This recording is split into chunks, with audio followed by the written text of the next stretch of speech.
Welcome back, ladies and gentlemen, to Late Night News with Dale.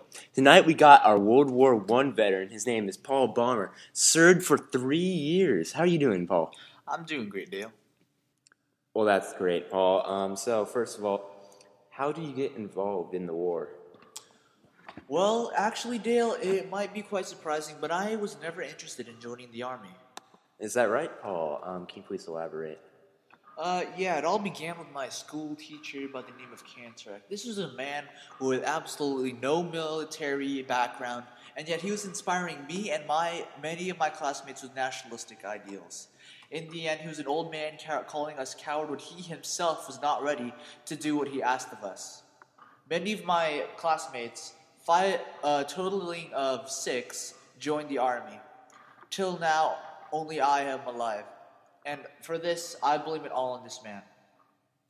Well, that sounds like a terrible man, Paul.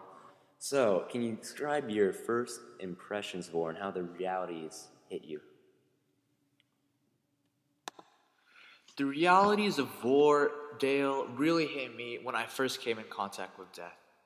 You see, death is not an adventure for those who stand face to face with it. All I'm simply trying to tell is that war destroys every single man.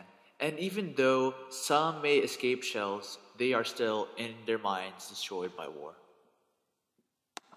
That's a beautiful quote, Paul. It sounds like you almost read it out of a book. All right. What is your stance on killing now that you come face to face with war? I'm sure you're no stranger to it.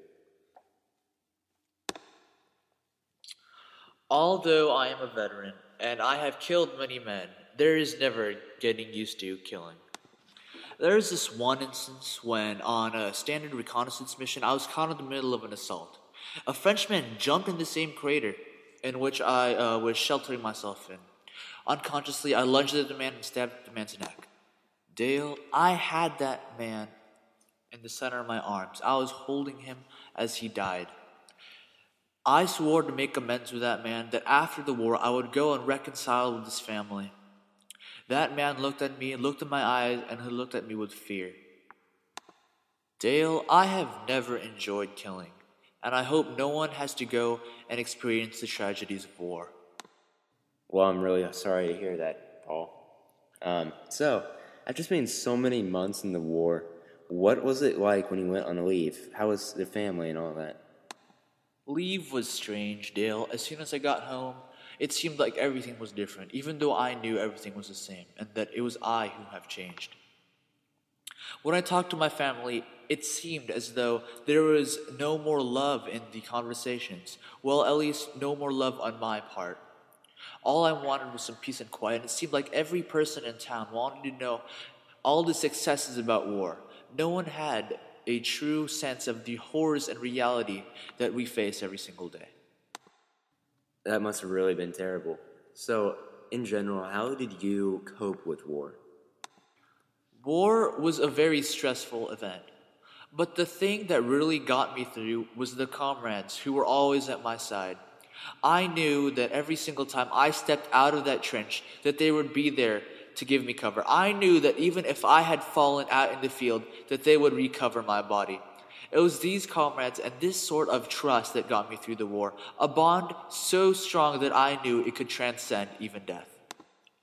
All right, Paul. Well, what about what we hear about the Great War? So it's full of trench warfare. Can you please describe in detail some of the combat that went on daily? Trench warfare is a nightmare. Typically how an assault goes is the French come storming in. They make some initial advances. We suppress them with some of our machine gun fire. Our snipers carry them out. We go charge back at them, and we repeat the same thing. We know that we have to go back there and try to kill as many of these Frenchmen as we can, because if we do not kill them, we know that they will, in the end, kill us. And what we have to do, we have to brave machine gun fire and snipers. And as soon as we get back into the trenches, we have to fear for our lives, because we know that their snipers are looking over our trenches. Any heads that are sticking out are be sure to get shot. All right, Paul, thank you for coming on today. It's a real pleasure having you on. From all our viewers and the producers, we wish you good luck on the front.